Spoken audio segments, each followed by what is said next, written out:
Hello guys, my name is Ancient StarCraft and I'm here with a replay, not from the one random place called the internet, but from the replay pack from MLG Providence.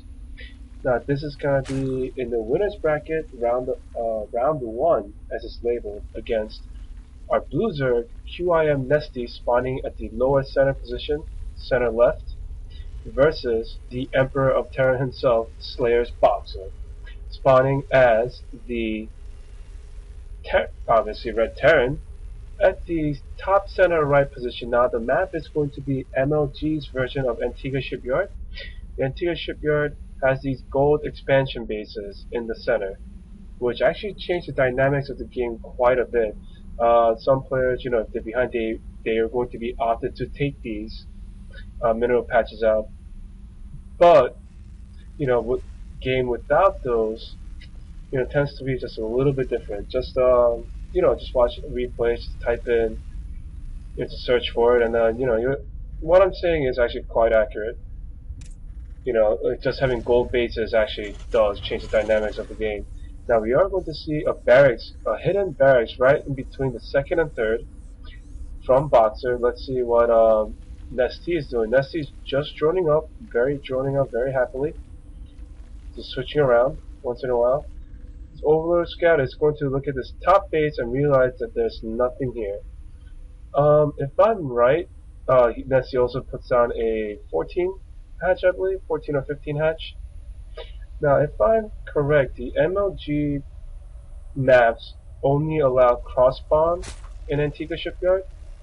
I'm not so sure, so please do not quote me on that. We see this barracks just about finishing for Boxer, and probably going to start pumping out Marines. We do see the orbital command going down at about 15 to 16. I'm guessing that this is any spawn, really, because, we have Boxer going from here, there, and all the other places. Now, Boxer is going to say, okay, so the timing of that scout was a little bit off, or the timing is either cross-spawn, so I'm going to send my first Marine there. Now, Nessie realized that there's no barracks here, no barracks really anywhere, because if you go to the Nestea camp, you see that there isn't any barracks here, but he's got to know it's some sort of early pressure because of this bunker placement. This SCV does get denied that bunker though, and Boxer just says, you know what, this isn't really worth anything.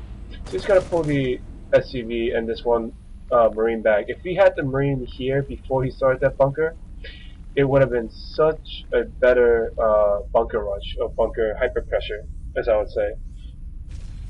Now Boxer is going to transition into putting 2 more barracks and a command center. Realizes that, hey, this expansion is going to be mined out with drones pretty soon.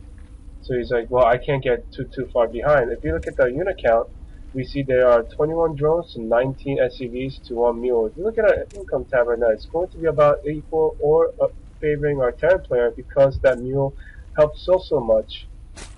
Metabolic boost just starting. And we just see 2 drones taking off of it, so it's just like going to have 1 drone keep mining the gas. Now Boxer going double gas in this base actually, and I'm guessing that as soon as this orbital command center actually finishes, it's going to turn into an orbital command. And Boxer floating out just about 300 to 400 minerals, but we're going to see that orbital command does get hit. And Boxer really heavily producing his Marines. Let's see, Tech Lab actually is going down instead of reactors. I'm curious to see what Boxer has in store for us. Maybe stim timing, maybe combat shield timing with tanks. Who knows? But he is mining out of 2 gases in full right now. Now, if you look at our unit tab right now, we see 1 Zergling still for Nestea. I'm guessing the other one got killed somewhere before. 34 drones with 24 SCVs and 2 mules. If you recheck the income tab, we see that no matter how, even if you have 2 mules, you're still gonna be ahead. If you're way ahead in workers. Now this is 26 harvesters with 2 mules, I'm guessing, yeah. So Boxer really behind on his mining, and people are like, well, it's the early game. What matters? Early game, my personal opinion, it matters for everything. as we might see in this game. Maybe not. Maybe professionals got it figured out that I don't, because that's completely possible because I'm not pro. Now we do see combat shield is about halfway done, and Boxer is going to take this 10 Marine kill team and going to try to do some damage, but Nestea is actually expanded his third. He did not see the queen go up here, so he doesn't really have the knowledge about it. He sees the macro hatch down. He's gonna try to do something here, but 12 rings are underway right now. There's one, two, three, about three drones killed him just in that alone. But now Boxer realizes he got completely surrounded by drones and is going to get completely wiped out. Drone saying, "Okay, your turn," tacking to the Zerglings. And he thought he saw an opportunity to start a step, but alas, he did not. He could not. Now, if you see this Zergling's going to try to get to older cross mat. Now, with the cross position spawn, he's going to have a really, really long rush distance. Let's see, Boxer added double reactor with the tech lab. Combat shield now finished, with stim pack being researched now. Boxer lowering his supply depot trying to figure this out, and he's really gotta not. He's going to be losing those 3 Marines. But this push does get held. Now, if you look at our unit tab right now, it is 48 drones to 40 SCVs to 2 mules. If you look at our income tab, we're going to see the mules do help keep it a little bit equal. Now, in terms of units lost, though, workers killed 10. Even though Boxer killed 10, he's still, Nestea is still on par. And it's right now, this is about equal. But Boxer killing just a little bit. Now, Nestea is actually going to be really, really ahead once this third expansion actually starts kicking in.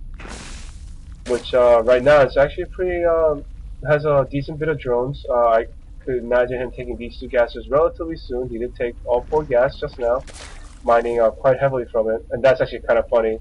The macro hatch ended up being the closer point for the gas to come in. So that's actually, if he did it intentionally, it was a very smart placement.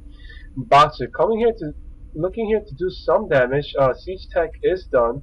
He does have that lone SCV there. I don't know if that's going to be for a bunker or repairing the tank, but we shall see. Having the SCV being strong, it's going to be that forward scan and realizes, oh my god, there are banglings here. SCV just going to pause right there, and Boxer trying to do what he can to start a step, but he's definitely going to lose all of these. He does do a pop pickup with these with this medevac. He's gonna drop here, knocking out 1, 2 banglings. And he's gonna stim in here, realize that it is a third base established, and all these Zerglings gotta come in. Boxer does lose 1 Marine, so this 6 Marine medevac becomes a 5 Marine medevac. 5 Marines are going to drop. Very possibly they're gonna take out this one overload, which would be annoying, but not too bad. He is up by quite a bit. And Boxer not paying attention there for a second, and he heads that medevac back home. Now this lone Zergling is still controlling the center Zelnaga watchtower, and Boxer finally established it. Oh, but there was a Zergling there, stopping the landing from this orbital command. Now at this point, yes, I think orbital command was. Oh my god, that's like a crap ton of mules. There are 5 mules currently on the field, 54 SCVs against 73 drones. Nestea opting out for a Ling Bling Mutafish, and we see that 7 Muta is going to head to the main base. We do see a single missile turret here, which might be able to push it away, might not. We shall see. Nestea is looking forward to taking this 4th expansion down at the top left center position.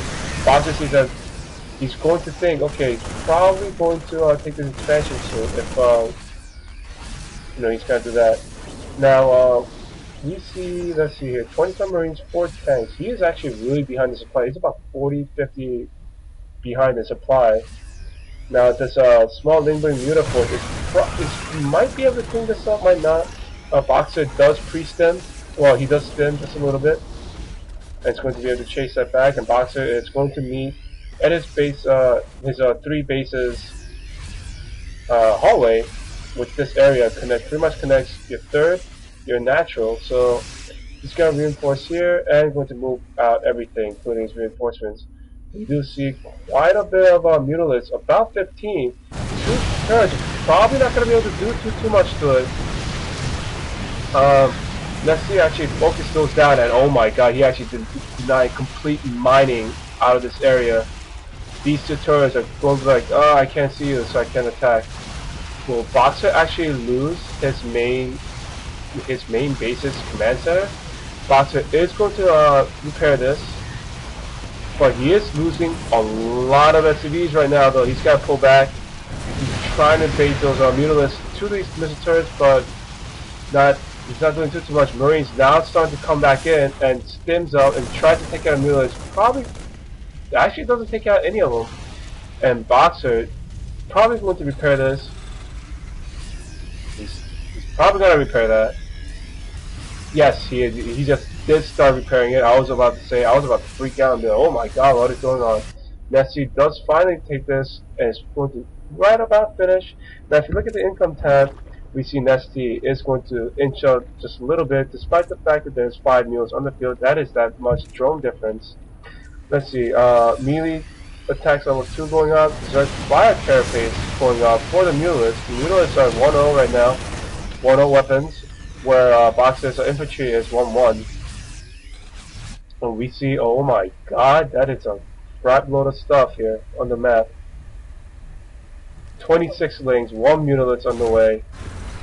Alright, Boxer does not look good. Nestea is pretty much maxed right now. I think Nestea's gotta wait for those reinforcements. No, he's just gonna push at the main. This is such a deadly push. What can Boxer do to hold this up? He needs Marines to focus down on these, but he also gotta be careful with these banglings. Oh my god, that's such good bangling hits. There's hardly any Marines left. There's no missile turrets here at all. So mutalisks are pretty much dominating everything. A couple of Marines aren't gonna do too much to at least 14 mutalisks that is on the field. Thor trying to do something. SCV is coming in to repairing this Thor, but there's just so many banglings are going to deny those SCVs. Oh my god, there's just so many things being killed right now. 28 workers killed. Again, I can't even speak, just because of the complete and ravaged ownage that is being ensued to Slayer's Boxer right now. Loss is natural. He's gonna move some Zerglings into the third, and Zerglings moving into the main. I don't see this game going on too much longer, but Boxer hanging on, trying to do what he can, chewing out so many Marines from these barracks. If Boxer somehow could hold this, he's not going to be able to do too much, because it is 188 to 20 supply, and Boxer finally calls the GG and leads the game. Woo! That was an exciting game. Alright, so I'm going to cast these 3 games actually, so let me just crack my knuckles here, as you could hear. And I'm going to see you at game number 2 between QIM Nestea versus Slayer's Boxer.